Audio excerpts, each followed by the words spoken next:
princess. Out to get it. Ruger P95, M&P 9mm, dual yielding.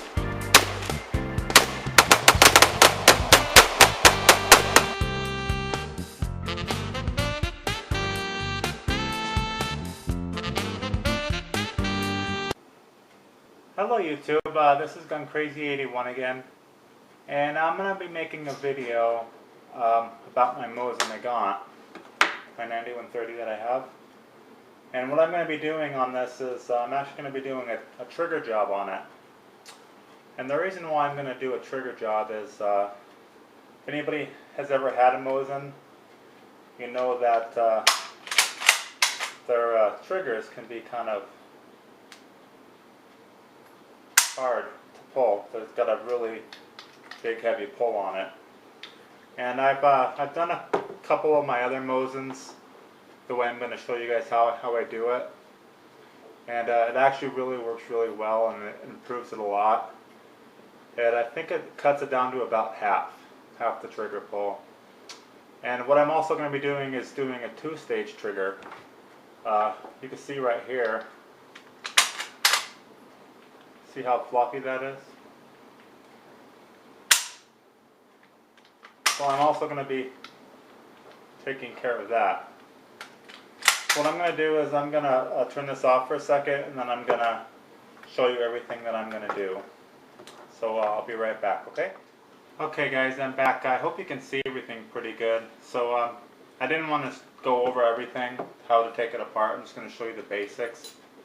So what you need to do is, first thing you need to do is take your strap off right here, and then pull that all the way down. And then you have a screw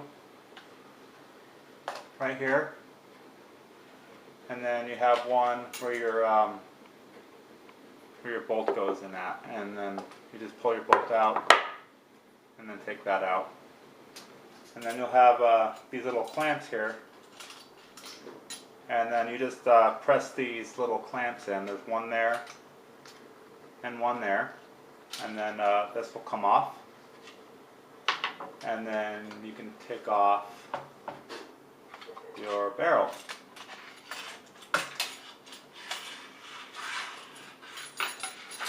Just like that. Okay, now the next thing you're going to want to do is you want to take your trigger off. Now this is very simple, and all you need for it is the tool that comes with it. You usually get these when you buy the Mosin Nagant. And there is this screw right here, right there, that holds in your trigger. All you do is, sometimes these can be hard, but you just pop these loose.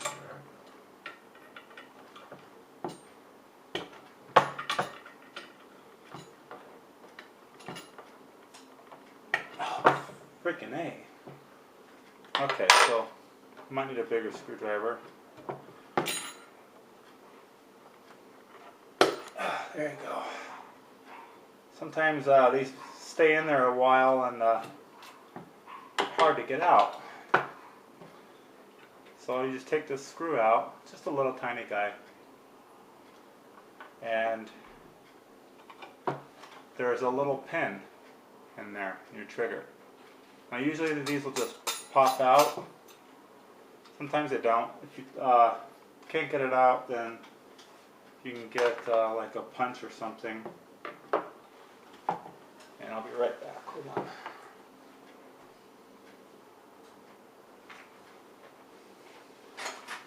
So you can get like a little, like a punch, and you just push it out.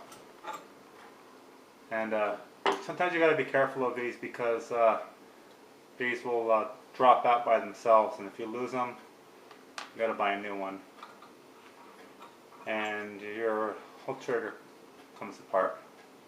Now you got to make sure you're careful on how this goes back together, because these can be kind of tricky to put back together. So they go back like that. So I'm going to turn it off and then I'm going to show you what I'm going to do next. So I'll be right back.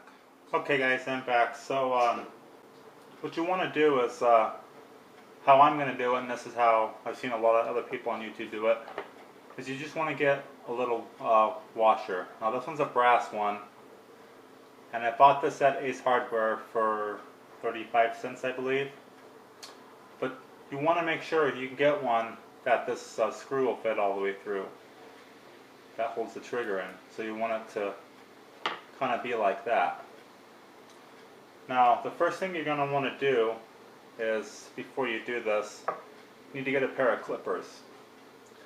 Because this, if you put this on here like this, it's going to stick out right there underneath there. You don't want it to stick out all the way. So what I've been doing is I've just been just get a pair of clippers, and you just kind of want to make sure you don't cut it all the way through, but you just want to. Can be a beast sometimes.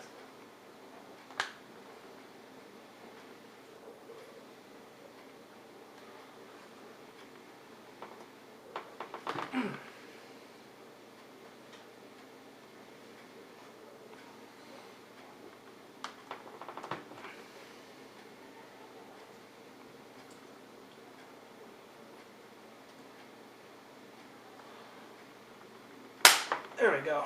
Okay. Sorry guys, it took so long. So you want your washer to look like that. And the next thing that I do is I just get some sandpaper. This is a 100 grit. And I just kind of smooth it out. I'm going to run it along there. Because you want to take some of the thickness off of it. You don't want too much of a gap. So I just kind of rub it in there like that on each side until it's just makes it smooth. So I'm going to go ahead and do that and I'll be right back. Okay guys, so the next thing I'm going to be doing is I'm going to be polishing the trigger. And what I'm going to do is, if you can see right there, it's kind of at an angle. Now I'm going to be using 600 grit sandpaper. And all I'm going to be doing with this is, I don't want to remove a lot of metal. I just want to polish it, because this is a contact point for your trigger. So I'm going to polish this off all the way around, and I'm also going to polish this off all the way around. Now like I said, you don't want to take too much off, you just want to do enough to where it's smooth. So basically just get the layer of bluing off all the way around. And then you'll be good. I'm not going to bore you guys with that. Just make sure you guys keep the same angle. You want the same angle right there. You don't want to mess that up, because that will not be good. So I'm going to go ahead and do that, and then I'll come back. So there's before. So I'll come back and then I'll show you guys my progress in a minute. Okay guys, so I got all the polishing done. And I don't know if you can see it or not, but it's shiny and it's very smooth now. Before it was really rough cut. And the same thing with the trigger.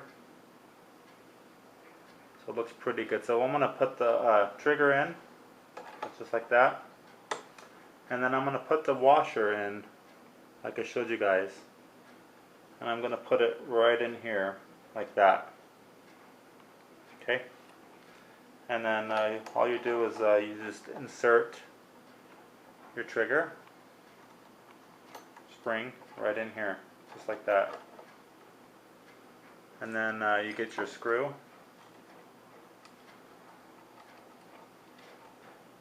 And sometimes this can be a pain in the neck. You have to get it down on there just right.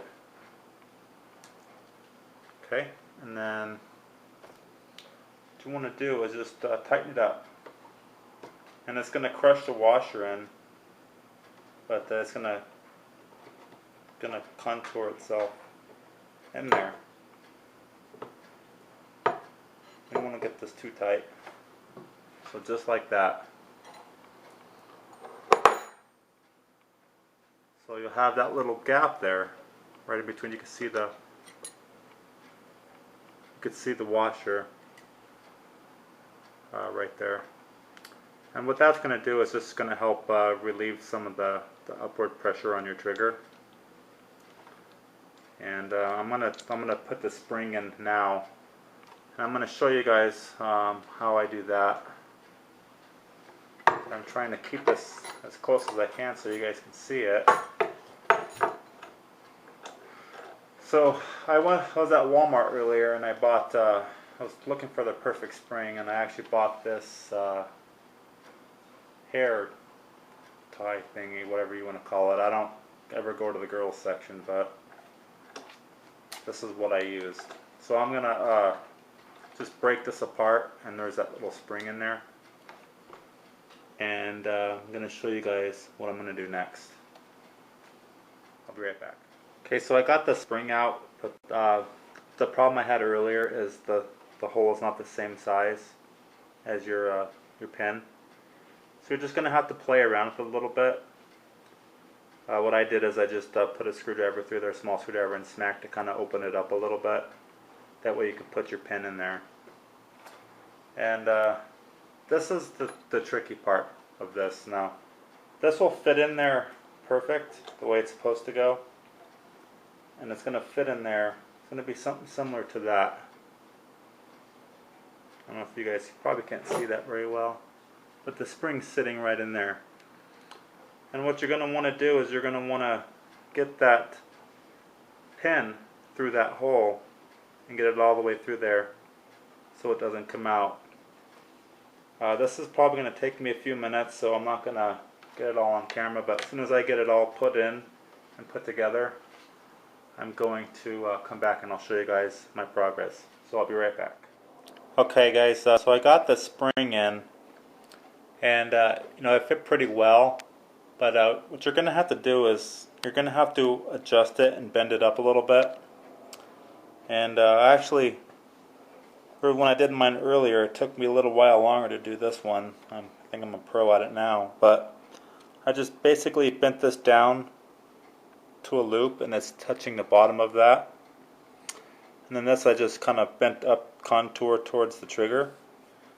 And I'll show you guys what it looks like now. So you just want that, springiness, and that's what takes the slop out of your trigger. And it's out of the way of everything, so it's going to work pretty well. Now what I had to do was I had to use the hammer and just kind of tap that little pin in there, and it went all the way through, and it made the spring the exact size that I wanted. So all I gotta do now is put the gun back together, and I'll show you guys what it looks like after it's done. It's pretty cool, and it's gonna really help out a lot. So I'll be right back, okay? Okay guys, I just wanted to show you a before and after of this. I know I showed it in the beginning, but you can see in this trigger there's kind of a lot of slop there. So what this two-stage trigger will do is it will actually take care of that and eliminate that. So it's all cocked right now. It's everything's unloaded, so don't be worried.